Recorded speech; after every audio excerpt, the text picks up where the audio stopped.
nosso favor. Os dois. Abriremos agora um período de 30 minutos para perguntas para ambos os professores.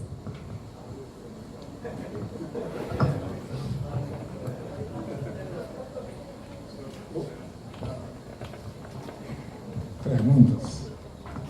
Bom dia, professor Amigo, professor Carlos também. Meu nome é Romário.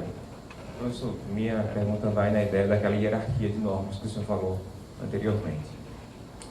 Juridicamente, qual o risco que nós temos de utilizar uma norma internacional frente a uma norma brasileira, por exemplo? Nós temos ensaios, por exemplo, o método esclerométrico, que é preconizado pela NBR, mas nós temos normas americanas, por exemplo, e europeias, que também tratam do mesmo ensaio. Judicialmente, vamos dizer assim, juridicamente, qual o risco que nós temos de nos apoiar numa norma americana e não numa brasileira? Entendi. Existindo normas brasileiras, então a prioridade é aplicar as nossas normas. Agora, se você acha que a norma brasileira seja insuficiente, por exemplo, a norma de concreto nossa é uma norma bastante respeitada, né? O controle de aceitação do SCK estimado nosso é muito mais rígido do que a ACI, que é usada na América Latina toda, mesmo no Brasil, né? do que o próprio Eurocode na Europa. As nossas normas bem feitas são mais, assim, rígidas. Agora, do ponto de vista de patologia, por exemplo, eu acho que nós ainda estamos fracos. Então, por exemplo, você pega uma norma de ultrassom, que existe no Brasil, NBR, e uma STM, não é isso? A depender da densidade do conteúdo, não é? Você pode justificar juridicamente que usou aquela norma porque a norma é mais densa de conteúdo. Juridicamente, você só vai ter o ônus de justificar isso com muita propriedade e que vai depender da aceitação de um perito do juiz, que eu acho que não é tão difícil. Que, por exemplo, eu uso muito o FIB Code de 2010, a norma europeia. Por quê? Porque existem poucas normas aqui, não são completas, ela é muito mais densa.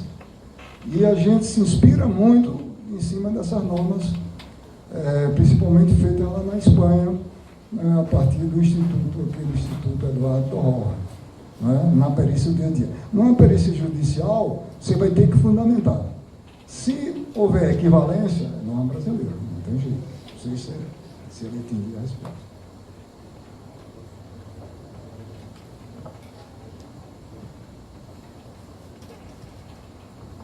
Bom dia. Inicialmente queria parabenizar aí a dupla, os Carlos, né? Carlos Henrique, eu estou fazendo um parecer, cuja norma que está vigorando é de 1980, ou seja, tem 39 anos. E ela estabelece lá um determinado limite. Então, algo que estou pesquisando. E a ABNT, a galera tem 6 páginas somente, essa de 80, fez agora está estudando a revisão, lançou o projeto, né? Tem 30 páginas, e esse limite que eu estou me apegando hoje, por esse novo projeto, é a metade, cai 50%. Eu posso utilizar esse projeto? Pode não, deve. Não, mas não virou norma ainda. Mas deve. Mesmo com um projeto de norma, como ele é mais seguro, não é? Possivelmente, se você estabelecer um limite reduzindo, é porque teve pesquisas fundamentando por trás disso. Possivelmente já consolidadas até em outras normas estrangeiras, não é? Que está sendo discutido. Por exemplo, 0,4% de cloreto total em relação a 1 kg de cimento. É um limite que está sendo reestudado. Outras normas estão com 0,2, 0,25. Então, você utilizar um limite mais conservador, eu, do ponto de vista jurídico, não vejo risco nenhum. Mesmo que a norma ainda esteja em fase de aprovação. A não ser que exista algum risco, assim, por essa redução. Mas, por exemplo, eu estou raciocinando em termos desses agentes agressivos. Quanto mais conservador o limite, melhor para o projeto de durabilidade. Então, mesmo numa norma que você tem. O que é que você pode fazer no laudo? A norma é essa e está em discussão tal limite. E eu indicaria que consultasse norma estrangeira, FIP ou ACI, a respeito desses limites, que possivelmente devem estar inspirando essa mudança de paradigma. Acontece muito, uma discussão muito grande, por exemplo, a concreto ponto de 0,1, 0,20% de cloreto total em relação ao crescimento, é uma discussão. E foi o que fizeram na Europa. Um grupo de países se reuniram para avaliar quais os melhores ensaios para ter melhores limites. E consensuar um determinado limite que vão colocar agora no FIP 2020. Então, juridicamente, se é para aumentar a segurança, aumentar a durabilidade, eu não vejo risco nenhum, só que vai ter que justificar. Isso aí. Eu usaria. Como eu uso normas internacionais para dar uma opinião. Só que na justiça tem que estar bem fundamentado e que o perito consiga entender. Eu acho que não é uma coisa difícil. É a minha opinião. Bom dia, professores, aqui. Okay. A minha pergunta, na verdade, é em cima de um método construtivo que está começando a ser utilizado aqui no Brasil, que, na verdade, é o tipo de concreto, que é o concreto reforçado com fibra. E aí a gente tem a fibra de aço e temos a fibra sintética. Muitos ensaios que vão estudar o aço, eu não sei se servem para esse tipo de concreto. Eu queria que os senhores falassem um pouco como é que está o desenvolvimento desses tipos de ensaios não destrutivos, se já tem alguma coisa, se tem alguma coisa sendo pensada para esses tipos de estrutura que são feitas com concreto reforçado com fibra, seja ela sintética ou de aço. Bom, você está falando em parede de concreto, também usando concreto com fibra de polimérico, fibra de aço. Repare bem, esses ensaios não instrutivos para fibra polimérica, não temos muita experiência ainda, nem muita segurança. Para fibra de aço, sim. Né? Agora, o que é que por exemplo, se for esse sistema construtivo de parede de concreto que você está falando, ou concreto com fibra da maneira geral, para qualquer finalidade? Sendo utilizado em fundação, radier, Tá. ou piso, parede de concreto ainda não, apesar de que tem construtoras já usando, mas é mais para radier e piso de galpões. O que eu vejo é o seguinte, a Europa está trabalhando muito com concreto com fibra, estudando muito. A própria FID tem várias normas a esse respeito. Eu acho que aqui já está num começo bom e eu não usaria a fibra de aço não, mesmo para a fundação. Usaria a fibra sintética, tanto para substituir como infraestrutura. Bom, com relação aos ensaios no instrutivo, nesse caso do concreto com fibra, para você ver densidade de fibra polimérica, ultrassom, essas coisas, não tenho experiência nisso e não vejo muita viabilidade. Aí teria que fazer outro tipo de ensaio, como por exemplo, talvez uma extração para verificar a distribuição e densidade de fibra, a partir do ensaio semi-destrutivo. Agora, usar a fibra eu acho muito bom, porque nós temos o problema de retração, não é isso?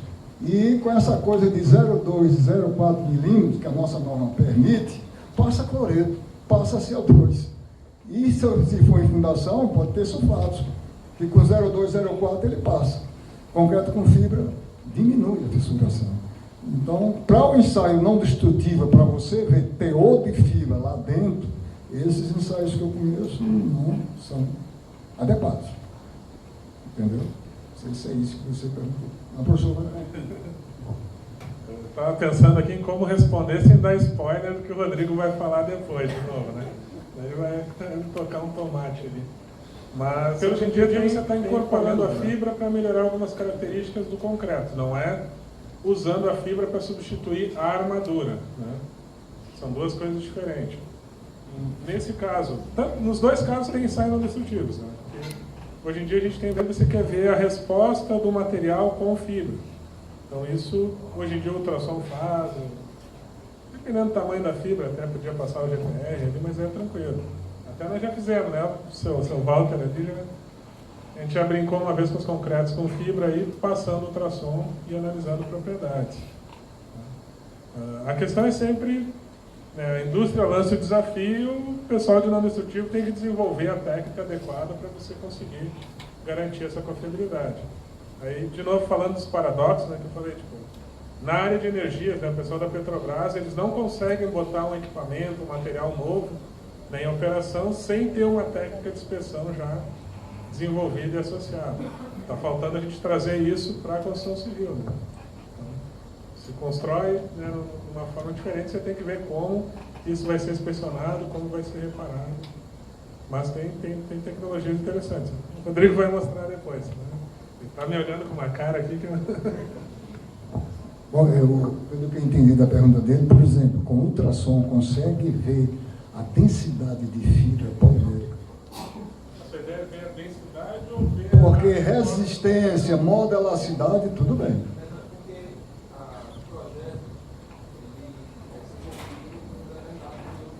Sim, exatamente.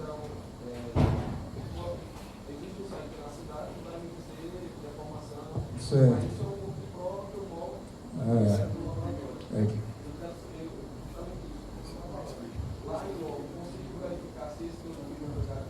Exatamente. Pelo ultrassom você pode ver. Inclusive, você pode associar isso ao valor de tenacidade do laboratório e quantificar a tenacidade do material do laboratório. Talvez a velocidade nas fibras, né, em relação à massa que está envolvendo, tem uma velocidade, mas está muito grande essa velocidade. Para você detectar que ali tem uma fibra, tentar mapear, é isso que eu não tenho experiência com concreto com fibra. Não sei. Ultrassom com aço e com concreto a gente tem. O aço vai para mais de 5.000, né? Mínimo isso aí.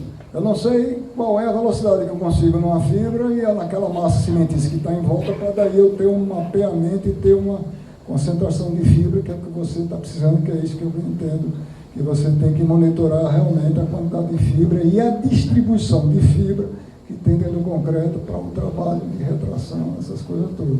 Além do trabalho estrutural também que ela ajuda. Mas o professor aqui, ele tem experiência nisso. Não desiste, né? Bom dia. Em primeiro lugar, parabéns ao pessoal da organização, realmente um evento de excelente qualidade, né? Pela organização e pelo nível das apresentações até agora. A pergunta vai para Carlos, que é fácil, né? Carlos, veja, eu trabalho com perícia e eu estou assim, cada vez mais convencido de que a gente não pode ficar fazendo perícia só na inspeção visual, né? Porque me preocupa muito não o que eu estou vendo. O que eu estou vendo é fácil. Estou vendo e vou estudar para entender o que é. Me preocupa é o que eu não estou vendo. Em especial na questão de corrosão. Porque quando a corrosão começa a se tornar visível, ela já está muito avançada. Então ela já expandiu muito, já rompeu o concreto e tal. Então a minha pergunta é, o que a gente tem em termos de ensaios não destrutivos para tentar detectar a corrosão antes que ela se torne visível na ruptura do recobrimento? Pois é, essa é a questão. A nossa norma define que a ressabilidade começa quando despassiva a armadura. Quer dizer, naquele período de... A norma estrangeira, pessoal da CI, pessoal da Eurocode, vai mais além. Admite até um percentual de 10% de corrosão no aço e dá como uma condição segura, né? E aí, quando chega a 10%, pode ter já algum sintoma, né? E aí, o que é que você tem que fazer que chegou a corrosão? Qual o tipo de ensaio que você tem que fazer? Eu só vejo usar a polarização. Um ensaio de polarização, um ensaio de intensidade de corrosão, para periodicamente, no manual, você ir medindo a velocidade da corrosão. E no seu cálculo, pelo aquele modelo do E igual K raio de T, que você fez a inferência da vida útil, qual o tempo para chegar à despassivação da armadura, com o monitoramento você tentar dizer, agora é a hora. Assim mesmo, vai ter que fazer uma inspeção, porque não tem sintoma nenhum, não é? Mas a armadura já está despassivada, ou seja, a partir dali começa o processo de corrosão. Quando é o CO2, menos mal. O problema é quando é cloreto. não é isso? Que quando despassiva é um buraco feito, porque o cloreto começa a diminuir a seção transversal. Então, é uma pergunta bem interessante, é uma coisa que a gente pensa, poxa, como é que eu vou dar um laudo para dizer, olha, precisa já agir naquele aço que eu não tenho sintoma nenhum, não tenho fissura, não tenho mancha laranja, não tenho nada, mas eu tenho que saber. Só passar o ultrassom não vai dar essa informação, pelo menos pelo que eu tenho usado não vai dar informação. O único tem o potencial de minha célula, que já dá uma probabilidade boa também, mas eu acho que seria, já que tem um manual estabelecendo o ensaio nutritivo de polarização. Polarização é o monitoramento com intensidade de corrosão, que lhe dá um aumento, lhe dá uma informação muito precisa que a corrosão já atingiu um determinado nível e pela sua avaliação que deve fazer, por exemplo, com ensaio de carbonatação, então você toma uma decisão se realmente já tem que agir ou não. Antes disso, faça uma amostra de inspeção. Se realmente naquele lugar que você monitorou, você tem já realmente a realidade da corrosão. Então, é um trabalho meio complicado para fazer isso. A nossa norma, o problema nosso é que a gente só age quando está visível. E quando está visível, ainda não teve risco de um colapso, muitas das vezes. A não ser que a coisa esteja muito ruim. Mas por experiência nesse prédio, que é onde eu moro, quem está fazendo a recuperação, poxa, 5 metros de vão, a armadura corroída, tudo bem. E só tem uma laje, só tem um parapeito, mas nem se mexeu. Então, o concreto, depois do homem, é o melhor, depois do cachorro, o melhor amigo do homem, mas não pode também ser assim. Porque a responsabilidade que tem é dizer o seguinte, a partir da pacificação. Nossa norma diz isso, período de iniciação da corrosão é quando despassiva. Ou seja, quando não tem sintoma nenhum, mas já chegou o agente agressivo e tirou a alcalinidade, aquela capa protetora alcalina em cima do aço.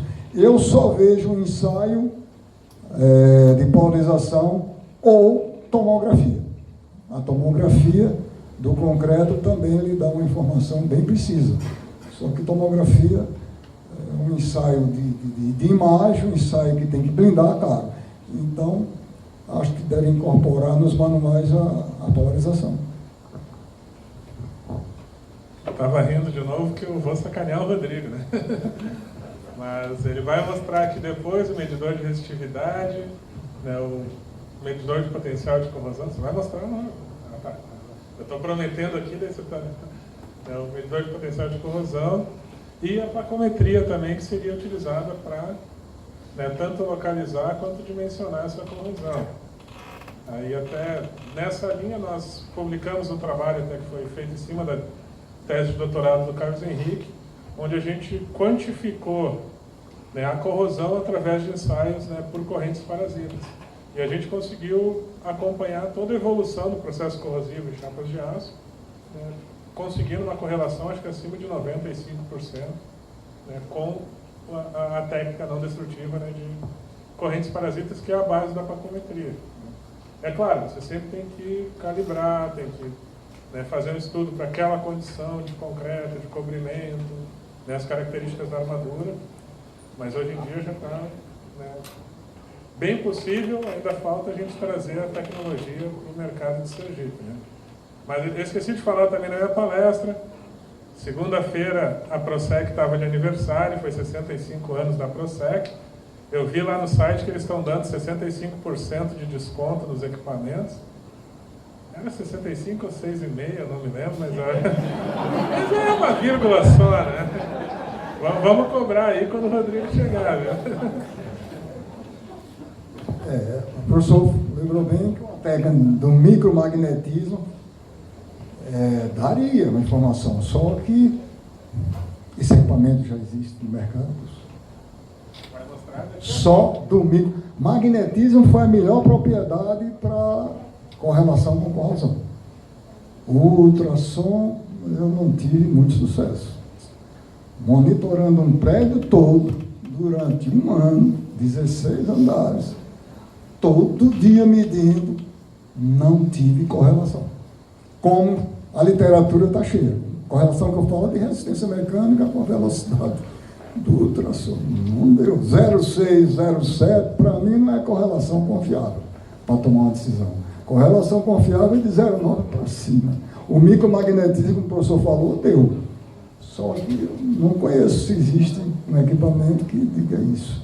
Ou com a realidade aumentada de um equipamento da ProSeg atual na imagem. Mas repare bem, o que ele pergunta, às vezes não é fácil detectar, não. O cara vê que ali começou uma corrosão.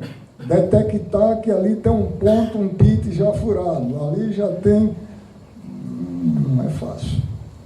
O monitoramento lhe dá mais confiança. Eu, por exemplo, faria um troço desse. Só que o monitoramento tem que começar de um certo tempo. Se não começou, dali por diante não tem sentido. Então, em termos para responder, com o conhecimento que eu tenho, com os ensaios que a gente trabalha, eu faria uma avaliação. A pacometria que a gente usa diz onde é que está a armadura, mas para ver, professor, um pit não é fácil. Na minha avaliação, não é tão fácil. E fazer uma janelazinha para verificar naqueles pontos que os ensaios não destrutivos, principalmente a polarização, lhe dê um miliampere por centímetro quadrado mais elevado, ou muito alto. Aí, faria isso. Cobre 65%, né? Mas a ProSeg deve mostrar os equipamentos mais modernos que ele tem aqui. Bom dia, eu sou José Moura Santos e quero parabenizar exatamente pelo livro, pela qualidade de palestras e parabenizar a equipe que organizou esse seminário. Estamos de parabéns, porque como nordestinos, a gente às vezes vai buscar no sul conhecimentos e às vezes aqui tem essa qualidade, essa quantidade total. Eu estou afastado da universidade há mais de 15 anos, certo? E venho me mantendo no nível mais ligado a perícias e avaliações de engenharia. E a semana passada nós participamos de um seminário lá em São Paulo, onde tratava em termos de inspeção e de vistorias em pontes, tá certo? E para minha surpresa, eu percebia que a universidade havia monitorado uma quantidade grande de pontes, viadutos, tá certo? E aí achei interessante, porque aquilo foi trazido para o público, e esse público lá em São Paulo, na quarta-feira à tarde, foi muito grande para a quantidade, para o tipo de seminários, num período intermediário de uma semana, e a demonstração de que a universidade e dos trabalhos prestados à sociedade em termos de vistorias de pontes e viadutos, eu verifiquei que é muito grande. Aí eu perguntaria, o que é que nós temos nas universidades feitas para a sociedade em termos de viadutos e pontes aqui no estado? Porque eu, como estou afastado, às vezes quando eu passo aquela ponta ali do shopping Rio Mar, eu fico preocupado. Eu gostaria só de saber, porque eu vi muito exemplo de São Paulo, mas não vi de Aracaju. Obrigado. Bom, minha opinião. Os órgãos responsáveis pelas pontes são DR e as prefeituras respectivas, né? O DR tem feito licitação para contratar perícia de ponta. Agora mesmo, acho que teve um edital grande aí de 150 pontos. Ou seja, é terceirizado o serviço de perícia. Pelo menos o IFES nunca fez nenhum trabalho para pontes, viadutos aqui em Aracaju. Eu, particularmente, há uns 7 anos atrás, fui contratado pelo DR e fizemos perícias em 18 pontos aqui da cidade, né? E eles estão retomando agora para tudo novamente, por isso aí. Mas eu não sei se a UFS, o professor vai dizer, se tem algum trabalho junto ao DR ou junto a prefeitura a respeito de manutenção de pontos. Lá pelo IFES, não temos. Também, eu não tenho conhecimento, né, sobre lá as atividades do pessoal da engenharia civil, mas materiais a gente ainda não tem. E dentro do nosso grupo a gente já tem mostrado essa questão da importância, né, da inspeção das pontes, mas é como eu falei, a gente precisa aliar o conhecimento à tecnologia, né? Então hoje a gente está numa cruzada lá para trazer mais tecnologias, né, para a universidade, para poder oferecer esse tipo de serviço para a sociedade. Então, como eu falei, dentro dessas tratativas que a gente está tendo com a Defesa Civil, né, com o pessoal da perícia, da Polícia Rodoviária, a gente tem citado, né, vários empreendimentos, né, pontes, estruturas, caixas d'água, mas hoje ainda mesmo esses órgãos, né, e o pessoal, né, tanto do DR, do governo do estado, eles são meio céticos. Então eles querem primeiro que a gente tenha estrutura, tenha o pessoal qualificado, para depois tentar fazer alguma coisa de parceria. Mas a gente está nesse caminho, né, inclusive para vocês peritos, né, empresários, a ideia é sempre a gente trazer tecnologias para poder, além de disponibilizar, capacitar mais pessoas, né, para a gente, né, difundir mesmo essa área aqui, né, essa cultura em Sergipe. Né. E a gente sempre fala isso, se Sergipe não está fazendo, o resto do Nordeste também não está. Tanto o Thiago tendo contato com as outras unidades, né, o pessoal, a gente vê que a gente está bastante carente ainda nesse tipo de tecnologia. A gente está correndo para ver se a gente sai na frente e muda o mercado mesmo e acaba aplicando.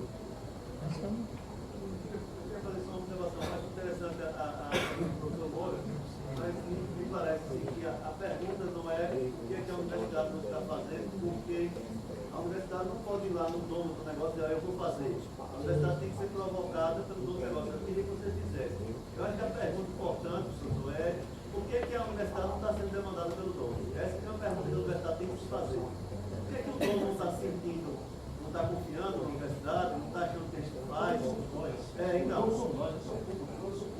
Então, porque eu vejo, o DR citou está na rua agora, está em fase de análise de recursos administrativos, 150 pontos. Em 91, o DR da universidade disse, olha, vocês podem trabalhar nisso, vocês podem participar, então está faltando alguma coisa aí. Agora, outra reflexão que eu faço é o seguinte, o edital, 150 pontos, a um custo de R$6.000 cada ponto. Vamos botar a coisa. Não era para ninguém rir, mas as pessoas não riem. Então, assim, eu sou prestador de serviço. Quando eu olhei aquilo, eu me digo, eu não posso tirar a mão disso. Você inspecionar uma ponte, dá um laudo, dizendo que a ponte vai cair ou não vai cair. Porque dizer que vai cair é fácil, não, vai cair. Eu dizer que não vai cair. Por R$6.000, também tem alguma coisa errada aí também nessa história. Então, a gente tem que fazer uma reflexão bem grande, mas acho que a colocação que está bem pertinente. Por que o dono da obra não está indo na universidade e diz, olha, eu gostaria que você trabalhasse aqui, tem alguma coisa aí que a gente está... Nas nossas várias indas e vindas aqui com o Thiago no Sebrae, eu acabei conhecendo vários empresários que disseram que procuraram a universidade e encontraram as portas fechadas. Aí o que eu sugeri é procure de novo, né? As equipes sempre vão se renovando, você vai mudando as culturas. Né? Eu acho que não dá para desistir. Né? Desistir, a gente fica todos, né, correndo mais risco, a gente está caindo, está acontecendo esses problemas. E como eu falei para o pessoal, né, são áreas bastante interessantes para os nossos alunos, né, se aprofundarem, avançarem. A gente vê que é um mercado que está bastante carente, né, defendendo a universidade, né, que a gente acaba tendo uma carga de atividades também, às vezes, né, extrapolante. Aí, o professor é um que dá mais de 20 horas de aula, né, como é que você vai fazer isso, vai na ponte, vai... Mas a gente precisa chegar no meio termo, porque no Brasil a gente tem um número muito pequeno de centros de pesquisa pura. Então a pesquisa ela acaba passando também pelas universidades. Só que, de novo, a gente está vivendo um panorama que o pessoal quer matar a pesquisa. E fica difícil também esse tipo de avanço. Eu sempre converso com o Rodrigo e falo, Rodrigo, tem tecnologias aí que você não vai vender para empresas aqui de Sergipe, porque o preço já é um pouco mais alto e quando você é empresa, você paga umas taxas de imposto gigantescas, né? E acaba inviabilizando você trazer aquela tecnologia, por exemplo, por 200, 300 mil para fazer 2, 3 inspeções.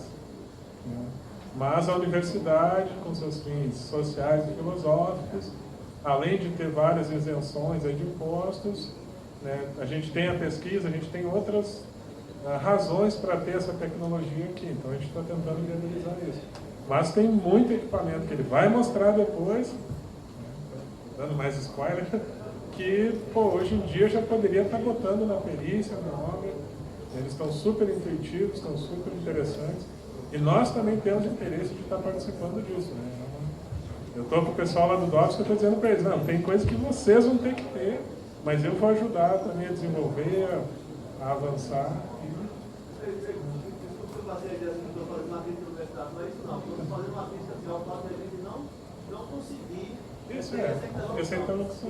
Só esse seminário já é uma demonstração. A gente tem UFSC, quem tem o I, mostrando que tem condição de fazer coisa. Mas a sociedade ainda não está interessando que a gente tem. E como o colega falou, a sociedade somos nós, né? Nós temos que cobrar isso também, do DR, da perícia. Né? Realmente a procura não existe. Lá nós temos a empresa Júnior, que é muito atuante, está mais na área civil, particular, do que pública. Né? Talvez porque o pessoal, não sei, não conhece, ou não acredita, né? Sair de casa não faz milagre, e é melhor fazer a contratação. E o que eu acho mais assim é o seguinte, dentro dos órgãos tem que ter alguém que tenha um mínimo de expertise para isso, para até preparar os termos de referência para contratar adequadamente. R$6.000 para fazer uma perícia de uma ponte antiga é cadastro de foto, praticamente. Não dá para fazer um trabalho. Né? E eu acho que hoje existe o doutorado profissional, né? Existe o mestrado profissional, que os órgãos poderiam procurar os programas de pós-graduação e dizer eu queria um trabalho nessa linha, né? Coisa desse tipo. São Paulo trabalha porque é outra realidade, né? O pessoal tem outra estrutura e tem talvez outra visão das coisas, coisa grandiosa, mas que precisa. Eu também tenho meus receios quando passo em pontes com concreto protendido aqui. Rio Mar também é uma delas. Por quê?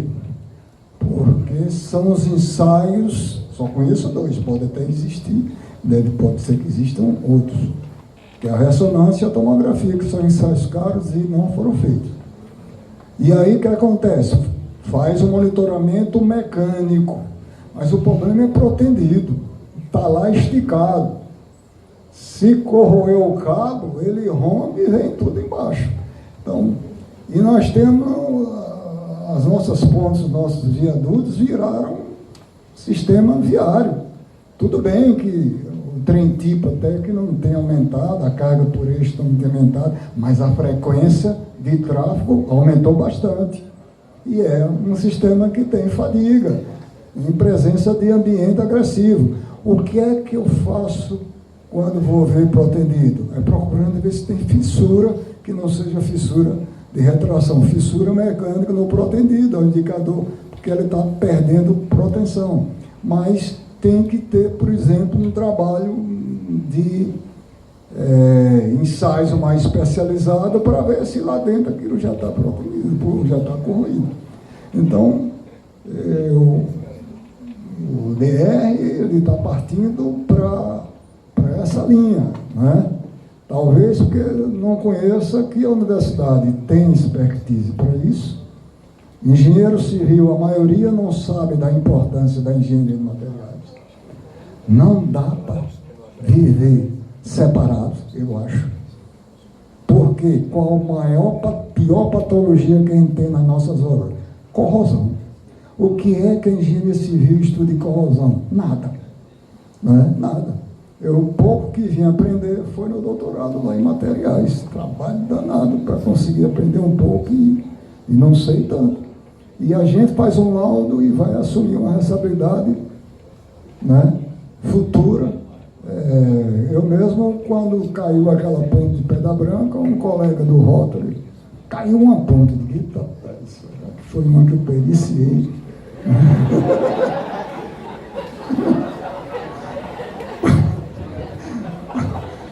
Por coincidência, na época tinha saído a sentença daquele engenheiro do metrô lá de São Paulo, que aquele buraco sumiu com o van, e o juiz apenou mais ele. Tomou tudo o que ele fez na vida, um cara de mais de 70 anos, e mais um processo criminal nas costas. Eu digo, por quê? Porque ele ficava só, ele sabia que o problema estava acontecendo, para não se queimar no mercado. Fica só dizendo ao cliente, rapaz, mas quando aconteceu, ele tinha que ter agido, porque a gente não pode prevaricar, né? Então, a gente fica com certos receios. Apesar de eu ter especificado no laudo, tem que fazer ressonância, ou tem que fazer tomografia, mas é torcer que a coisa não aconteça, e como já tem algum tempo, e nessa altura já estão licitando, a gente fica mais tranquilo, mas eu acho que essa falha da procura que Hermes falou é uma coisa. E saber se realmente as universidades estão preparadas para atender em tempo hábil, dentro da expectativa da demanda, porque é tudo engessado. Lá no IS, para fazer uma palestra, se não tiver um ofício dizendo que é de graça, e eu não posso fazer, e tem que mandar um ofício para o reitor, quer dizer, porque tem CGU, tem não sei o quê, tem esse engessamento todo, que inibe, mas tem expertise, tanto na universidade como no IFES. IFES tem um laboratório de ensaio instrutivo, esse de construção civil, básico, tem. Então, precisa. E o pior que eu acho é o seguinte, será que os termos de referência, pelo menos isso, os órgãos estão fazendo adequadamente, né? Porque aqui no Estado tem um bocado de ponte, a gente não sabe quantas, mas tem um bocado de ponte que precisa de um trabalho mais sério, deve ter. Concordando com o que o professor Emerson falou, a gente precisa ter um estreitamento mais dessa parceria. Hoje até tanto o pessoal da Defesa Civil quanto da COGEP, eles estão tentando se instrumentar, e essa semana mesmo, eles passaram a semana me ligando, perguntando, esse equipamento é bom, esse outro é bom, para fazer a licitação de compra deles. Inclusive ontem mesmo, o capitão da Defesa Civil me mandou uns lá e disse, não olha isso aí porque é da Bosch, tem que ser da Procent.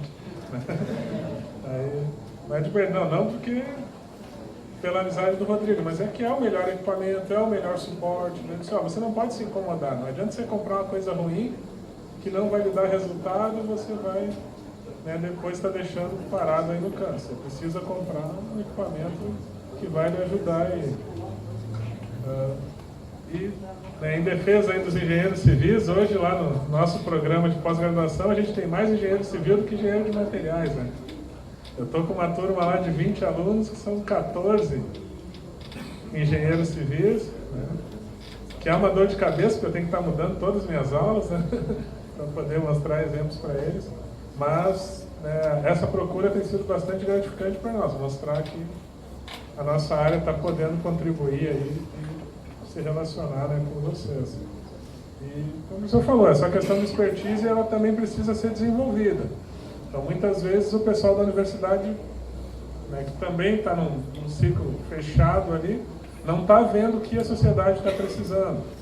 E a gente precisa ter também essa visão aí, que é o que o Sebrae sempre está nos trazendo, né? O Thiago está sempre puxando para a realidade, mostrando quais são as demandas, quais são as expectativas e como a gente vai, né, se mobilizar para desenvolver conhecimento nessa linha.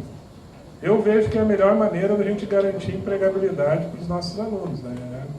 Ajudar eles a se desenvolver em áreas que a sociedade está precisando ou vai precisar no futuro. Né? E eu acho que é um caminho que a gente tem seguido.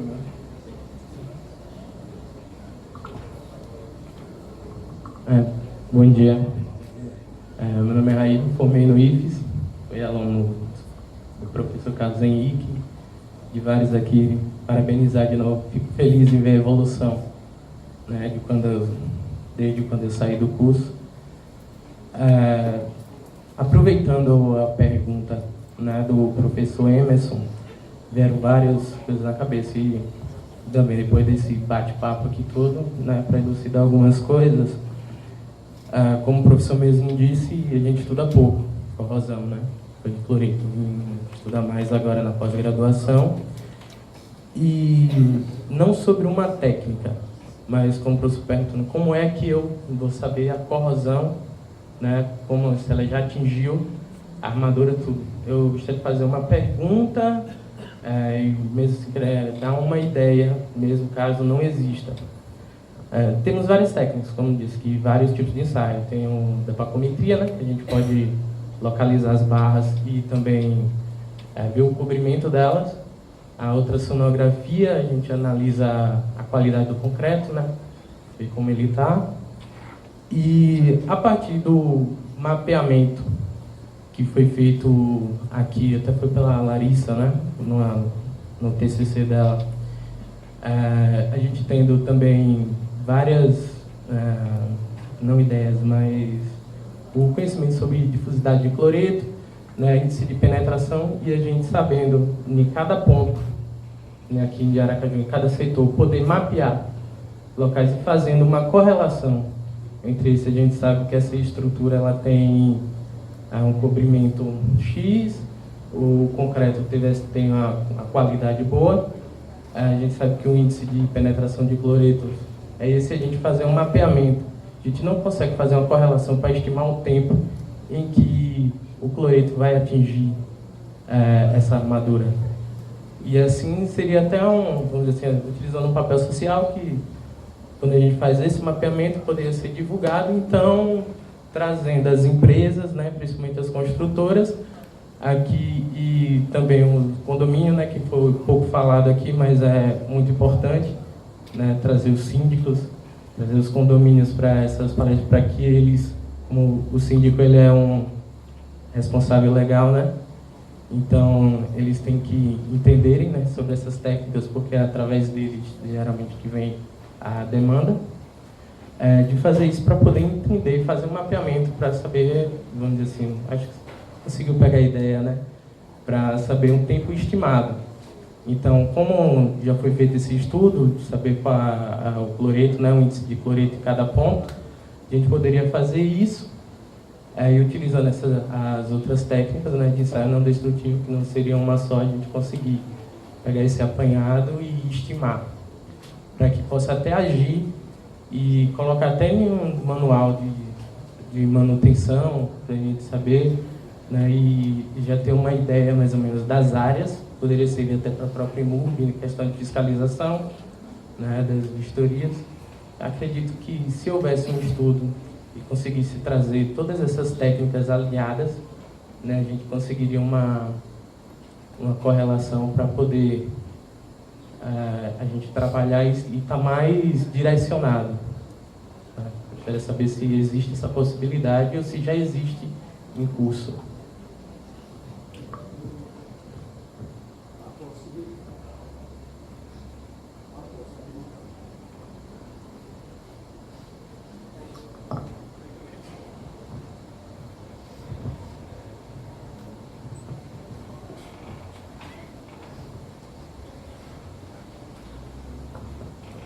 Repara, a pergunta do Emerson foi se tem um ensaio não destrutivo para eu ver que despassivou.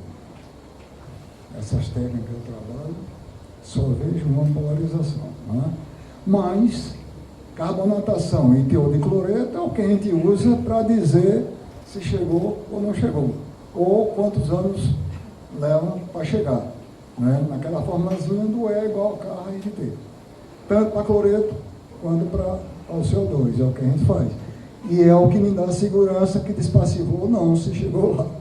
Né? Do ensaio não destrutivo, o professor falou, né? O PROSEG deve trazer alguma realidade aumentada agora para dentro do mercado, né? E possa ser. Só que, por exemplo, eu vejo a armadura, mas vê se tem um pit naquele local ou tem uma corrosão. Não sei se nessas imagens eu consigo dizer. Né? Bom, Então, voltando ao seu caso, Larissa fez um mapeamento de cloretos, ou seja, mostrando quais são as regiões, 9 estações, aqui da região sul de Aracaju, a zona imobiliária, onde é que tem a variabilidade na concentração de cloretos para você definir sua classe de agressividade com mais segurança. Então, é um trabalho que tem sido feito aí ao longo de todo o Nordeste. Eu, pelo que entendi, aí você quer o seguinte, uma coisa mais localizada dentro daquelas regiões, para a gente fazer algumas avaliações de estruturas com determinada idade, né? Qual seria a vida útil remanescente ou qual seria o estado de risco atualmente existente, ou seja, ou criar um manual de procedimento para que os síndicos, a depender da idade da obra, fizesse determinados ensaios. Isso é viável. Isso é viável. E eu acho que isso deve estar dentro dos manuais dos construtores das obras novas e criar os manuais para as obras antigas, que não tem a obrigação de ter. Para dizer o seguinte, vamos fazer uma avaliação hoje, como é que está a sua estrutura, que vida útil remanescente ela tem que ser avaliado, qual é a vida útil remanescente, quantos anos para despassivar a armadura, quantos anos para criar um risco maior, e estabelecer uma metodologia. É fácil, não é difícil. Se os síndicos, ou a associação que tem, nacional ou local, do síndico, tentar viabilizar isso, é fácil fazer. E é uma ideia boa, que vai criar uma manutenção preventiva periódica nas obras antigas, para não deixar para fazer quando está metendo medo, que é como acontece, ou quando a IMURB notifica o cara fazer, não é isso? Ou a televisão mete medo no pessoal para fazer. Então, criar uma sistemática agregando a legislação de inspeção predial para se estabelecer uma metodologia via um manual, como o próprio DENIT tem. O DENIT tem para fazer manutenções de ponta, depender de ano, o DENIT tem um manual para fazer isso. Então, fazer isso para a construção civil, agregado aos mapeamentos que já tem. É uma boa ideia, é viável. Não sei se é isso que você perguntou. Só concluindo, eu acho viável e acho que o SEBRAE tem que apoiar, hein? Agora, os ensaios para detectar corrosão. Corrosão é a pior patologia que a gente tem. No concreto passivo, é normal. No concreto ativo, que é o protendido, o risco é grande, né? Nós usamos muito o potencial de meia célula, né? Mas como todo ensaio, é um ensaio qualitativo, é probabilístico, né? O ensaio de polarização precisa do monitoramento, é um ensaio bom. O ensaio de resistividade é muito bom. É tanto que a gente correlaciona a difusividade de cloretos com a resistividade do cloreto, que é um ensaio fácil de fazer, desde que seja bem feito, desde que tenha certos cuidados. Então você tem um monitoramento bom com resistividade, um ensaio super respeitado, e vai numa equação e verifica como é que anda e faz até a curva de cloreto, né? A difusidade de cloreto. Mas precisa de um tipo de ensaio que seja mais assim seguro, não dependa muito da expertise, da sensibilidade, né? Como, por exemplo, o potencial de miosfera. O Maracanã, para derrubar a marquise, foi feita uma avaliação que não precisava. Depois se fez de novo uma avaliação com potencial, tem que derrubar. Por quê? Porque tem influência da umidade no ensaio. Então, prevaricaram um pouco na umidade e deu o resultado totalmente oposto, né?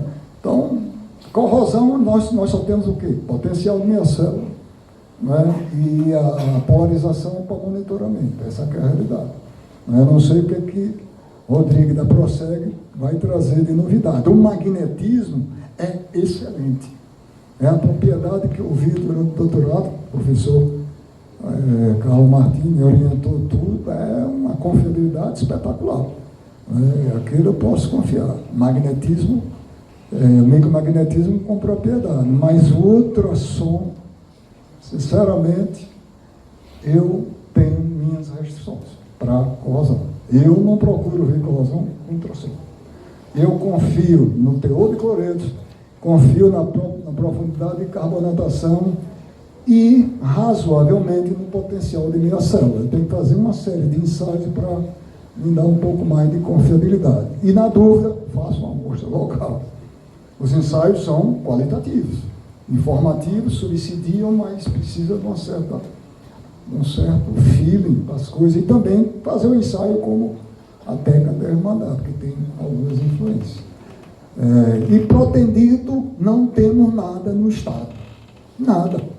Não temos nada. Vou fazer prova de carga, coisa desse tipo, ou avaliação de vibração mecânica, mas se a corrosão está lá instalada num cabo e se tomar uma certa quantidade, rompe. É o que a gente tem de pior, que é avaliar a corrosão em concreto protendido. Avaliar a corrosão em concreto convencional já não é tão fácil, imagina em concreto protendido. Eu só vejo, pelo curso que eu fiz lá em São Paulo, o pessoal da Rio Niterói usando ressonância magnética para fazer monitoramento das pontas, da corrosão da ponta de Niterói. Na própria Rodanel, não vi ninguém usando, porque são ensaios ainda um pouco caros. É isso aí. Agradecemos aos professores e agora vamos entregar o certificado e uma lembrança para vocês.